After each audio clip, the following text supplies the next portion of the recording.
Hey, we're cooking with gas here.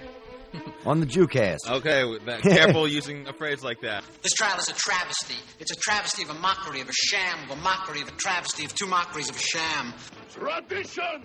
Oh, shut up, Carl! Shut your goddamn Jew mouth! You people are why there's war in the Middle East! Gekakkenaf van Jan. Nebbig. Ver poepoepoe. Vermischt. Verkakt. Vertutst. Verstonken. Fartig. Exactly. You're what Grammy Hall would call a real Jew. Oh boy, we got another episode of American Jew coming at you. Here's episode 80. Wow, 80. So many episodes. So much anti-Semitism discussed in 80 episodes. I know, I can't believe that we've really done a lot of digging. We have found a fair amount of bad news. It keeps coming. Some of this bad news actually this week kind of hits hard. I'm really upset to see it that there was arson at the Jewish Arab School for Peace, at a village between Tel Aviv and Jerusalem, where they have Arab, like Palestinians and Israelis together. Last week there was another fire in another building that hosts dialogue programs between Israelis and Palestinians. Both cases they're saying are arson. You know, it's so hard where they're trying to establish peace and a sense of community between these two people, to integrate them, which is a good thing. I can only see how in the eyes of everybody this is a good thing, yet to some people they don't want this integration and they think it's bad. And they'll do something like set the place on fire where kids are going to go to school, you know, like a library where kids are going to learn. I feel like a lot of these incidents that we've been talking about lately are, a lot of violence towards smaller communities, people that are not necessarily involved in the fight on the ground. Like they're going after kids and families, and it's scary. No, it is. This is one of the few schools where Jews and Arabs attend school together. They have it in Hebrew and in Arabic. And this is the future. This is the future where we want Arabs and Jews, Israelis and Palestinians together, being more integrated, being friends, growing up, that it's normal for them to be together, to play together, to end the hatred and the hostilities between these two people that it does get passed down from generation to generation to generation. We talked about this last week about the fire that happened at the... at the school? At the Chabad Center in Delaware. Yeah. They still had Shabbat dinner that following week, letting people know, we're sending a message that you're not going to get rid of us. We're going to stick together. Our community is strong. We're going to keep fighting the good fight, keep getting together and connecting. Which is great. That's, I think, one of the things that we've always talked about that is part of the Jewish spirit, the indomitable spirit, the survival instinct that we have, the ways that we pull together to survive and to face adversity. I think that out of a lot of these bad things that we keep talking about are some positives in the ways that we react and the ways that we come together. Like, I think, I think that if there was more focus on the fact that there are these communities that pull together and have some unity to the way that we react to it versus the groups that want to come out and just point fingers and say, like, it's their fault, that's the bad guy. Like, beyond finding out who to blame, it's always encouraging to see some of these communities react with, regardless of who did this to us, we are going to come together and this is not going to destroy us. Well, hopefully, the fire departments there, they said it's arson. Right. I guess recently the school had to tell, 15 Palestinian kids that they weren't going to be able to attend because it was going to be not like a disparity between Israel and Palestinian kids in the school, and they wanted to try to have it more equal, and people were upset about that, but still that seems like cutting up your nose to spite your face than to burn down the whole school. People aren't sure that that's happened because they don't think the parents of those kids were like that. They saw them as more progressive, but still. That's why it's so these things are so complicated, because there's anger and fear, and then below all of that is the love that we try to continue to spread, and it's hard to get there. The whole point of this school is to bring people together, and it's horrible that it's, even when it can't do as good as a job as it wants to do, or whatever, it has some bureaucratic bullshit, that it's immediately met with such like hatred and division, and it's like the kids are the only ones that are going to get hurt. You know, the school, sure, it sucks that the library got burned down, but that's a resource for the children. So it's really sad. We hope that people don't set fire to places, whether they're just purely Jewish, whether they're Jewish and Palestinian, whether they're trying to create a better future, or they're trying to maintain a tradition from the past. Anti-Semitism is crazy, and, you know, we've talked about this a little bit before on the podcast about the QAnon people. Oy. I'm sorry, you know what? These guys are fucking idiots, by the way. And what really bothers me about the QAnon people is they want to say that everybody else are idiots, that we're not critical thinkers, open up our eyes, look for the clues, see what's happening. QAnon is basically, it's Russia. It's Russian bots. It's Russian people trying to cause problems in America to get Trump re-elected because Russia loves Trump. They want Trump to be the president because of whatever. He's a huge fanboy of Putin, and he's good for relations, and he's good for Russia. And they just buy into this fucking bullshit. And it's not even original stuff. No. It's basically just rebranding the protocols of the Elders of Zion. And there was an article that came out this week by Gregory Stanton, who basically said QAnon is like they're the new Nazis. It's basically a Nazi cult rebranded. Yeah. And of course it's spreading. QAnon says, that, you know, these satanic deep state devil worshipping pedophiles or whatever are drinking the blood of children. That's just rehashed from the whole blood libel thing, taking blood to make the matzah. And, you know, Jews are controlling, and they put George Soros in the position. And it's like, your fucking hatred and bullshit isn't even original. And what's really disturbing, though, is that, like, there are actual facts coming out about, you know, how horrible Donald Trump is. Like, last week there was that whole story about how people saying that Donald Trump called service members and military people losers and suckers, and it's and there's like these anonymous sources that leaked that information, and so all these QAnon people are like, oh, you can't trust that, it's from an anonymous source. They're not even, you know, coming forward. And then in the same breath, they're like, these pedophiles that are running the deep state, you know, where did you get that information from? From an anonymous source on the internet that obviously is better informed than the people that are telling you that thing. Ridiculous. You're so right. The sheer amount of hypocrisy, the blindness that just all these Trump supporters seem to have is just it's just mind blowing. You know, he's not a good person. He's not a good representation of America. He's not a good representation of being a good person, a good human being. And, you know, I mean, since we're talking about him right now, he just got nominated for a Nobel Peace Prize by some Norwegian guy because of the deal he made with Israel and the United Arab Emirates, which I'm sure is a huge coup for Trump. But a lot of people aren't really thrilled with this deal. They don't know how much good is going to come from it, how historic it really is.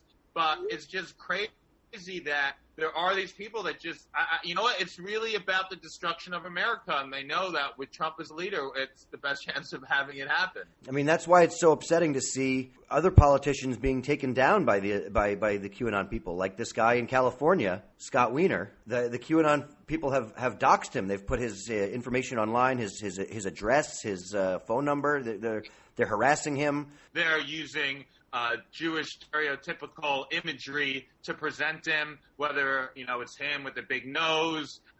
Earlier, there was another organization that did something with him with like a Monopoly board, you know, and they're showing him wearing the traditional garb of an Orthodox Jew. And yeah, and they're tying in this whole stuff that he's trying to help pedophiles and he's trying to promote pedophiles. All this stuff that comes from QAnon, who thinks, you know, Trump is Cheeto Jesus, or what comes from that these hardcore Trump supporters. It's void of evidence. It's void of factual information, and it's void of intelligence. Really, this QAnon cult is like taking over the Republican Party, and the people seem okay with it. It's disturbing to see that happening. You know, to see that there are more people who want to believe in this stuff than you know. That's the scariest part. You know, I've been talking about this for a while. I think we've said this a lot about how the problem right now is it's hard to figure out what is real anymore. You know, the whole fake news thing that Trump has been on for a bunch of years now. And there is legitimately a lot of fake news out there. And so whatever you want to believe, there's somebody out there with a megaphone saying it. And it's so crazy because Trump is the biggest perpetrator of fake news, yet he wants to call everybody else out on fake news. It's absolutely like it's mind blowing. Like my brain can't even compute some of this stuff because I'm like, it doesn't. Like, what are you talking about? Like, it just doesn't. Like, it's too hard to even fathom what they're trying to decide. You know, Weiner, he is a Democrat.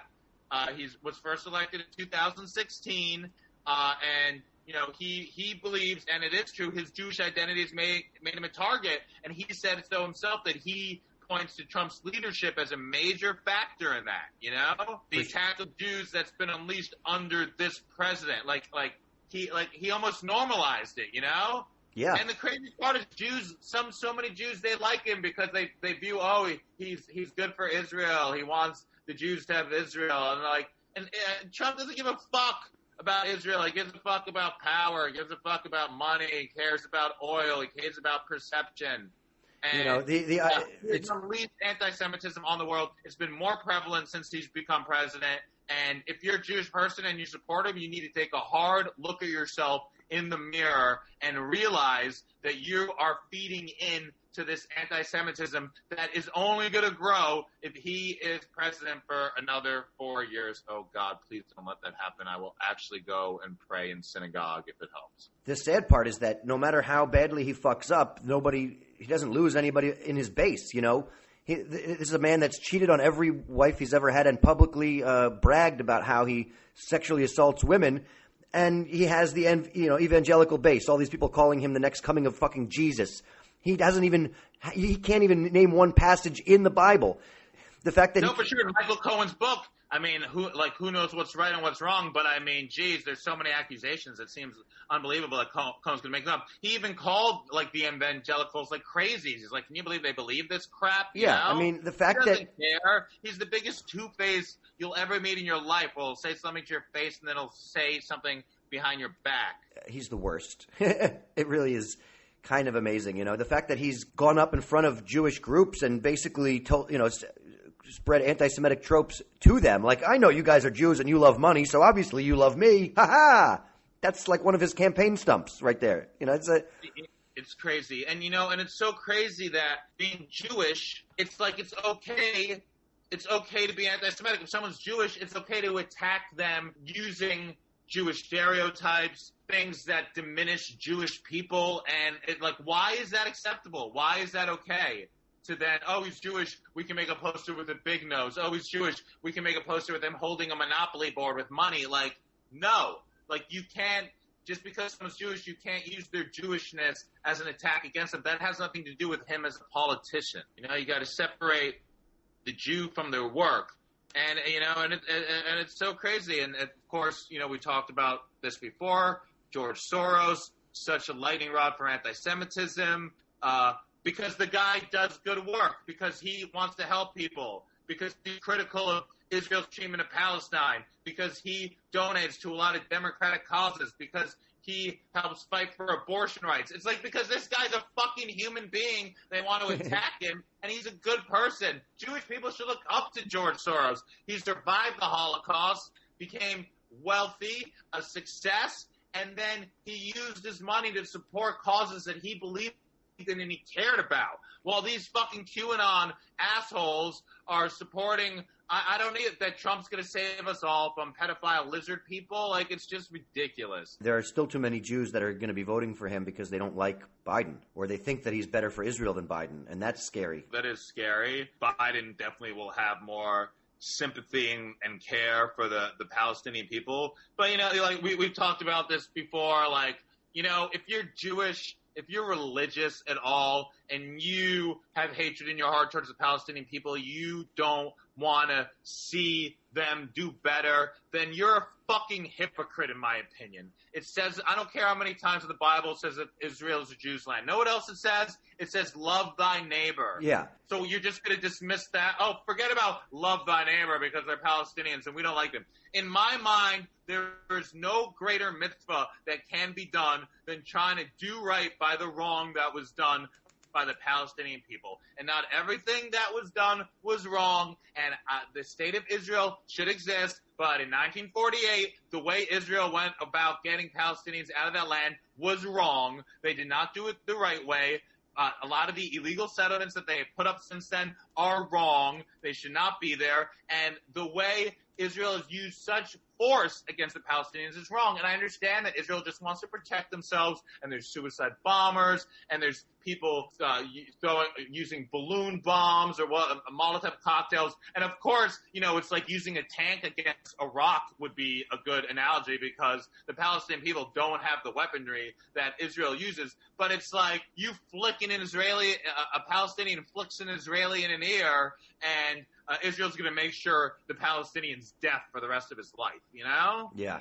And not everybody in the IDF is horrible. Not every Israeli is bad, but there are too many that have taken things too far. And you know what? If you want to do mitzvah, a mitzvah would be trying to stop the suffering of the Palestinian people, which isn't only at the hands of Israel, but is also at the hands of their own leadership. All this craziness in the world. Let's hopefully we can lighten it up today a little bit with our guest. I know that you've been getting out and performing a lot still. Like I'm kind of jealous that you have all these outdoor shows, like in front of real audiences that you've been doing. I haven't done any live shows in front of people. I've been telling jokes to my fucking plants.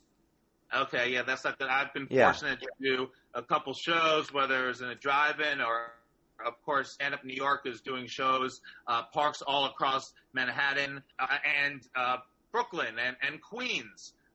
Which is amazing. They've been really catching on, giving comedians an opportunity to perform and, proving that New York City isn't dead, and giving the people that live here entertainment, which they want, which they're craving, which they're so desperate for. And it's been great. This week I did a bunch of shows. I did almost 7 shows this week. Wow. And I'm like, wow, it's almost back to normal days. So, and they've got to be very grateful. Gabe Waldman is one of the owners of Stand Up New York, a friend, a Jew, a filmmaker in his own right. And I'm grateful for him, of course, for all the support his club has shown me over the years. I consider Stand Up New York my home club. Check them out on Instagram at Stand Up New York, and we're going to have him on the show. We're really happy about it. Yeah, looking forward to talking with Gabe. Let's get him on here. Hey, we got Gabe here. We're very excited to have Gabe Waldman on the podcast. Hey guys, thanks for having me. Thanks for letting me connect in. Yeah, it's always no problem. Gabe had some difficulty getting on. He's not so good with technology. I felt like I was trying to get my grandmother on the internet. Yeah, I sent you the link via MySpace. I thought you would have gotten it. I'm ghetto. I still hang out in AOL chat rooms. Right. I know. I can't believe you still have an AOL. Yeah, I never really upgraded. You think owning a comedy club, I should upgrade my email. I think you need to upgrade to a Gmail. When I tell people about AOL, they always think I'm joking. They're like, oh, very funny. But yeah, it's, I remember AOL. I remember going to an all boys high school. So we knew no Jewish school. We knew no girls. So we were like, my friends like, what do you doing Saturday nights? We'd walk in Friday night and AOL chat room. Like, let's meet some people. But that's why I kind of got AOL, I guess, for the chat rooms now. As creepy as that sounds, but now, but I don't really use chat rooms anymore. But I remember that was the big thing, going to an all boys Jewish school. There's no girls. You're you hanging out? You have plans this weekend? I'm like, yeah, everything goes well in the AOL chat room. Where did you grow up? I lived in New Jersey until I was 15.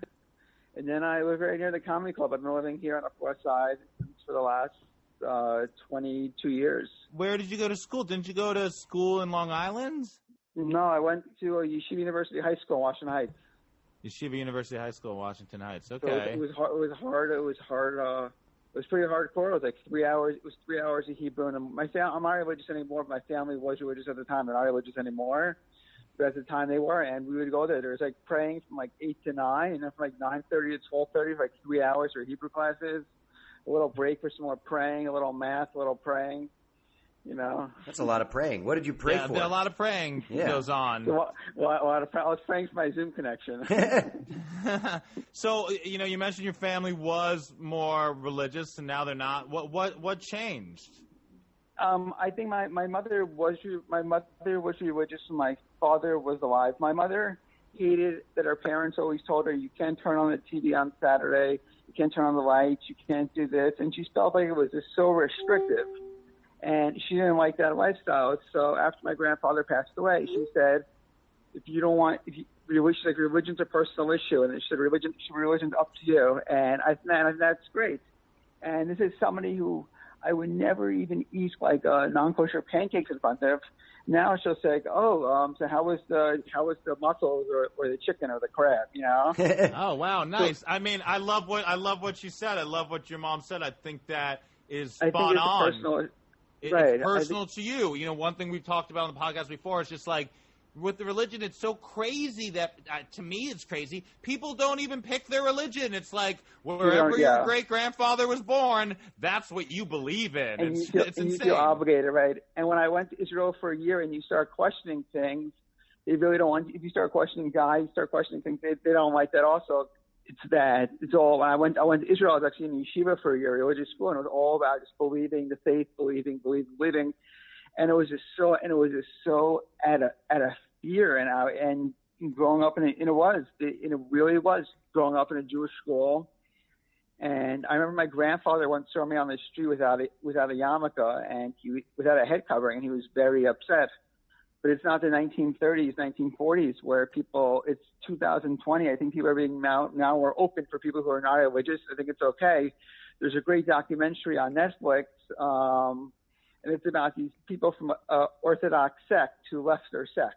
And so, but yeah, that's my two check cents. That out. No, I hear you. I grew up in a similar community, and I remember feeling like I was like a cowboy, quick on the draw, where I'd be walking around without my yarmulke, and then like we'd see people from the community or whatever, and it's all of a sudden like we'd grab it out of our pockets and put it on our head. Yeah, that it was just it's so image. Or if you have a relative who's not religious, don't tell anybody, because if a matchmaker finds out that your brother's not religious, good luck getting laid. Like it's just so they call it like yichus. It's all about getting married with the matchmaker. Yeah. If you're not religious, they found out your brother used the phone on Saturday. How the fuck are you going to get a date? Your other brother, I think it's interesting that you talk about how the more orthodox you get, the less they really tolerate all those kinds of questions. I find that interesting because the Jewish religion is so much about questioning. They really push the idea that it's about questioning. But I always find that they want you to ask questions about like the historical significance of some of the rituals, but they get upset if you ask, what is the point of this? Why should I even do this? They don't like those questions. Right, and I agree. A lot of it is do, Yeah. And I feel, and that's why I felt when I went to Israel for a year. I was in May, and when I was like asking a lot of questions they couldn't answer, I was ready to get out of there. I think I'm very lucky that my family was very cool. That my mother was very cool about that for religious, Yeah. And just to be religious, and now like I even write like on like my Bumble profile, very agnostic. And if like friends see that who I went to school with, agnostic, what are you out of your mind? Yeah, what are you gonna have, a cheeseburger on Yom Kippur? But it's all about, and I just felt like there's so much fear, like you're like about to bite into food, like okay, I'm gonna get stomach poisoning if I eat the non-kosher hamburger. To show you guys how bad my Jewish guilt was, I remember about 5 years ago, I went to a Knicks game on Passover, 7 years ago, and it was during Passover, and I felt bad eating the bread, So I usually get a pretzel at the game, but I felt bad eating bread, so I had a non-kosher chicken and French fries instead of the bread on Passover. So you might not believe in Judaism, but you still got that Jewish guilt going for you. Got that Jewish guilt, I'm telling you. And granted, you were also at a Knicks game, so there was some suffering involved. Right, there was, yes, that was, Knicks at the time was still, I think it's a lot of stuff. It's big Yom Kippur for the last few years. Yeah. So one thing about it is that it's very, there's some reasons I went to a Jewish school for 12 years. I still have that thing. I was in Hale and Hardy a few weeks ago. I bought a chicken sandwich and an oatmeal cookie. I had the oatmeal cookie before the chicken sandwich because I didn't want to eat meat and then dairy. You know? Oh, wow. But it's just so in my head. It's just from going to a school your whole life and having people tell you, pray, do this, that it's, and I'm in Hale and Hearty. There's not one Jewish person around. Obviously, the chicken sandwich with avocado is not kosher from Hale and Hearty. But no way am I eating that chicken and the cookie. I'm a religious Jew. I don't understand. Does the order really make a difference? You're not supposed to eat. Yeah, you can eat milk after meat. You can eat. Yeah, right. That's the deal. Yeah, you can't eat milk after meat. Oh, wow. Some people say you have to wait 3 people. Some people say you have to wait 6 hours. Yeah. But you're allowed to basically, the Jewish religion basically condones eating dessert first. Yeah, I guess that's one way of looking at it. It just has to be a parve dessert. That means it doesn't have any milk in it. Yeah, it's no Haagen-Dazs. It's more like, all right, I'll eat it. She made it. But well, when you were growing up and you were going to more yeshiva, did you ever experience any anti-Semitism? No, I would say the only anti-Semitism I felt when I was in a clothing store once with my mother, and somebody walked over to me. I was wearing a yarmulke at the time, and like, oh man, that's the smallest hat I've ever seen. But no, straight out anti-Semitic, Well, that's good. Yeah, I would take the train to school. I wouldn't wear a yarmulke on the train, but I still feel like not anti-Semitism, but I kind of feel. I'll give you an interesting example. About a year ago, I met this girl at Finland from Finland at the comedy club. Beautiful. She started talking to me. I'm like, why is she being so friendly? She's like, I'm here by myself. I'm like, is she an escort? She's really hot. She's here by herself.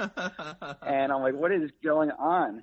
And she's really cute. She's like, I'm actually in town she's beautiful. She's like, I'm in town for 3 days. I'm staying at the hotel a few blocks away. My friend fell asleep, so I just took her a walk down Broadway, and I found your club. We went out, and this girl was really beautiful. I'm not a drinker. I drink a couple of ciders at the most. Never having a vodka drink to relax, and we went out, and I'm like, this girl's interested. But I'm like, there's no way that her grandparents be a fan of me. You know what I mean? Or right. And so I went to her. She's like, what did you study in school? I'm like, psychology. I didn't want to tell her Hebrew. And then we went to a piano bar, and she slept over that night. About 7:00 in the morning, I'm walking her back, and on my block there's a church on the corner, and she said, what's the name of that church? And I'm like, I don't know. She's like, well, I could never marry something like that. There's no name of a church. It's just weird because I've been living on that block. Literally, I've been living on the same block for the last 24 years, and I don't know the name of a church that I pass every day, 2-3 times a day, Huh. But I felt, the reason I bring back the anti-Semitism, because I felt part of me was like, oh, if I tell her I'm Jewish, maybe she wouldn't be a big fan, and she wouldn't, that's Semitism myself, but to myself, kind of felt like, oh, if I tell her I'm Jewish, I'm going to blow this up. But at the same time, I want to be proud of my Judaism. But at the same time, also, with the back of my head, I'm like, why didn't I just tell her I study Hebrew studies, and I told her psychology, Yeah, that anecdote reminds me of this scene in a movie, Permanent Midnight, with Ben Stiller, where he plays a Jewish television writer, and he's kind of a drug addict, alcoholic, whatever, and he meets some German girl at a bar who lineage, goes back to kind of like the Nazis, and they end up fucking, and while they're doing it, she's yelling, I'm fucking a Jew! I'm fucking a Jew! Oh my gosh, I have to see that.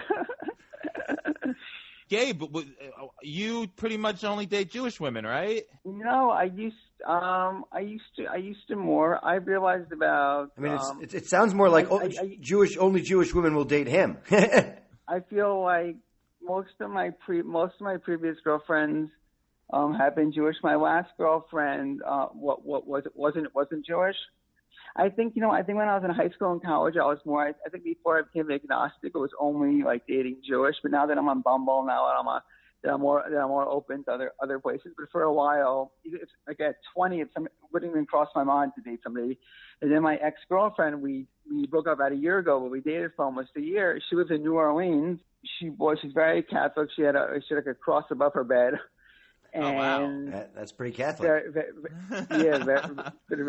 he stare Jesus on the cross in the eyes every time you sleep on that? Very hardcore. That's what I did. Her things is very. She was very, very, very Jesus this, Jesus that. As a religious person, and it was just very. We broke up for many reasons. Well, maybe that's why she liked you, because Jesus was a Jew. Right. Yeah, she was a death. I was her fetish. I'm just looking for someone to be the savior of this pussy. Yeah, he's gonna excuse it. Crazy to come to New Orleans and sing into it. But get some jazz. Get jazz in the vagina. Yeah, but jazz and vagina. So, Gabe, we were talking about you're one of the owners of Stand Up New York. Do you think being Jewish had any sort of influence with you wanting to be like the owner of a comedy club? Because, Jews and comedy go back, way back. It's funny you say it, John, because the first time I ever performed stand-up comedy in my whole life, I was 17 years old. It was at Stand Up New York. It was a Jewish free comedy contest, and it was the longest 3 minutes of my life. But growing up, I used to go to a hotel with my family, the Concord Hotel, like the Catskills. I'm sure you guys know of it. Right, and, part of the old Borscht Belt. Yes, those were like the first comics I got. The first comics I went to see was like Jackie Mason. So I was very obsessed with the Borscht Belt, all those comics. But growing up, a lot of the jokes I heard were Jewish jokes. From my great uncle, I knew every Jewish joke. A Jewish guy gets hit by a car. Ambulance, like, are you okay? He's like, are you comfortable? He's like, I make a nice living, So it's like having all those meals and having all like Jewish jokes. So I feel that Harry Hoffman, the owner before Stand Up New York, was Jewish also. There's many owners who aren't, just many who are. Going to the Concord, I really appreciated like the Catskill humor. I really appreciated that humor. It's just interesting growing up in the Jewish world and not being Jewish. Wait, do you think you lean more towards Jewish-orientated comedy or Jewish comedians? No, I'm open towards all comic. My first loves were definitely like Catskill, but there's many comics who who I could listen to all day, who are not Jewish, like Jim Gaffigan, Chris Rock, Brian McFadden. There's plenty of Godfrey. There's just so many comics who I love who aren't. I'm open to all types. Now I'm open up to all types of comedy. But my first taste of comedy was in the Concord Hotel when I used to hear like Catskill comics, stuff like that. Well, that's cool. Well, let me ask you this, because of course. You're a Jewish comedy club owner. You grew up going to the Concord part of the Borscht Belt. 3 all-time best Jewish comedians Of all time? Yeah. Of all time. I would have to go with Jackie Mason, Woody Allen, so many. It's a tough one, John, the toss-up. And John Randall. Oh, my. Best answer that I've heard. But Gabe was at my show, by the way, on Friday night. It was great to see him there in the audience. Yes, John, I gave him a shout out. I hope I embarrassed you. But I'm really happy that Donnie put together the park shows. It's been great. We really got a big fan base over the summer. Yes, I know. I am very grateful to you guys for giving me an opportunity to do what I love, Gabe. Thank you. No, thank you, John. And thank all the comedians who did it all summer. It's great. And we hope to continue doing things like this during the year, like in different venues and stuff, different places. Right. Yeah, I know your boy Altucher thinks New York is dead, but we think that this is a great time for New York for innovation and originality and ingenuity. And if you think it's dead, it's just because you ain't got anything creative to add to the equation. Before we wrap up, Gabe, we like to ask all of our guests a couple questions. What is your favorite Jewish holiday? Sounds very Jewish, but I would have to go with Hanukkah, they're all pretty Jewish. Yeah, I was going to say. But I would say Hanukkah is the one holiday where you cash in. It's like, you can't, when you're a kid, you can't buy the, well, wait till I get the $100 on Hanukkah. I feel like Yom Kippur is so much guilt, and I'm like banging my chest, and I feel like Passover, I'm not really a drinker, so I'm like, how much grape juice can you drink, What's your favorite Jewish food? I would say my favorite Jewish food is fried potato latkes, maybe. Yeah. Oh, wow, you're really holding on to this whole Hanukkah thing. Yes, the whole Hanukkah theme, and I like to play dreidel 4 to 6 hours a day. I'm a very big dreidel player. Who is your favorite Jew of all time? And it better not be somebody involved in the Hanukkah story. It's not going to. Oh, okay, so they can't be like Sacha Baron Cohen. It has to be somebody who was. It could be Sacha Baron Cohen. He's a Jew. Yes, I would have to go with. I just think he's brilliant, and very nice. Very, very nice. Very nice. You like that answer? I do. I like. No, I just want to thank all the comedians for doing all the shows this year in the park and for everybody coming out. And thanks for having me, guys. Thanks, Gabe. Yeah, thanks for coming on, buddy. Thanks for having me. Oh, yeah. Well, that was awesome. Thank you to Gabe Waldman for coming on the show. Yes, thank you very much for Gabe. Be sure to check out Stand Up New York. There's shows in the park. They do nearly 7 days a week. There's 2 shows at Central Park in different locations. In Wagner Park, there's parks in Brooklyn, McCarran Park, Prospect Park. I don't even know all the parks. They got so many parks. Definitely go check out the shows. Show support for live comedy, the club. And I'm there sometimes. I got some new jokes. Check me out. And also, I would just want to reiterate, my family's foundation is still right in the middle, coming up towards the end of our 15th annual fundraiser, which is completely online this year. You can go to russellferberfoundation.org. We have our live streaming comedy show. It's going to be live streamed from the Zinc Bar this coming Wednesday, September 16th. You can get tickets online there. And we have a silent auction that's just going live as we speak as well. So go to russellferberfoundation.org. And when you're done with that, make sure you go on to the iTunes and leave us a nice 5-star review. You can follow us online at American Jew Podcast. We're on Twitter at American Jew Pod. You can find me on Instagram at Beatnik Nudnik and at Russell Ferber Foundation. And check me out across all social media at Jonathan Randall. See you next time, guys. Bye.